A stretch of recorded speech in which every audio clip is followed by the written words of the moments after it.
Hey y'all. So I'm actually super excited to share this story because I haven't ever shared it in front of a group of people before. So I was asking the Lord specifically what part of my story to share with you guys because I honestly was like, I'm 25 years old, but it would take probably like 2 hours to like go through actually everything. So I felt like He reminded me of this time back in middle school. I was like, okay, Lord, that's like not really who I'm talking to today, but that's fine. So I'm going to share like a little bit of my journey in middle school and high school and like how I really came to know the Lord during that time. So to do that for my context people, give you a little bit of context for like where Megan was in middle school.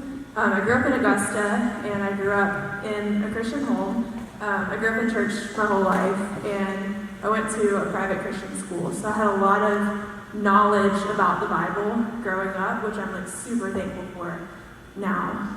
And then fast forward to 7th grade. So that's when like everything sort of like accumulated and like hit a point for me.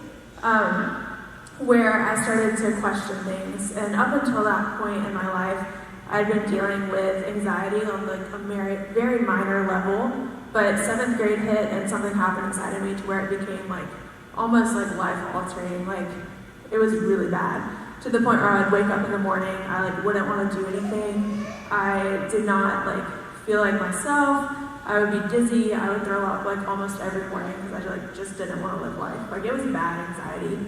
At that point in my life too, I started questioning Christianity. I started getting frustrated like with the church because I was reading these things and learning about these things in the Bible, and I wasn't seeing them happen in my life. And so I was like, all right, God, like I don't know what to do about this. Like I know you're real because creation's out there and like that screams designer, but like I don't know about this whole Bible thing. So I was like trying to become an atheist, but just settled on agnostic because I like was like, all right, fine, I know there's a God, but like we'll go with agnostic.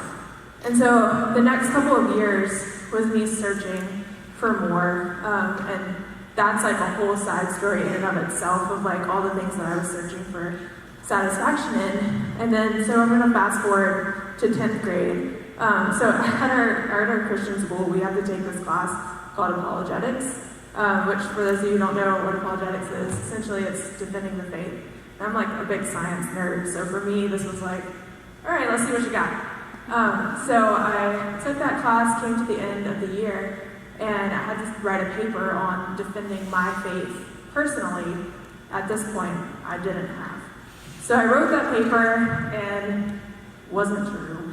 And then after the paper, it like sparked a real hunger inside of me to like actually know if this is real. So this was like my last chance. Like that night I sat down on my bed and I was like, all right, God, if you're real, like I need to know, like show me. And so I pull out my Bible and I open it to this passage that says, cast all your anxiety on him because he cares for you. And so I started doing this thing like every night where it like gave me a hunger for the word, and I started journaling like to the extent where I would write down what the day was and what the scripture for the day was. And I started reading my Bible for myself, and I started using that verse as like this pillar on my life where like anytime I felt anxious, I was like, God, I'm going to give this to you. And then, so come to like day 126 of doing this. I only know because I like literally wrote down the day. Couldn't tell you like what actual day it was. But I got to the end of the day and I remember reading whatever verse I was reading that day. And I couldn't have told you at that point what it felt like to not be anxious anymore because I like wasn't on my radar. But I realized that day I hadn't experienced like any anxiety for the first time ever, pretty much in my life. And so I was like, all right, maybe that was just a fluke, like a one-day kind of thing. And so it went on day after day, and like I experienced it in like small degrees, but it like very drastically declined like after that day. And I was like, God, what? Like the word is living and active? Like actually? Okay. Like we'll try this thing. And so for me, it wasn't like this one moment in time where I could be like, this is where I like surrendered my life completely to the Lord. But it was a process of like those 126 days of me being like, God, I need you to show yourself. And so when I was asking God this past week of like, why are you asking me to like share this story? I felt like what he was reminding me of is that even these victories and things that we have breakthrough in that might be like 5, 10, 15, 20 years ago, for some of us, like they still hold the same amount of power today. And so like God is outside of like time and space, and so that same amount of power that like I have to release that story about like me overcoming anxiety is like still existent today. And so that was like a really sweet reminder for me this past week.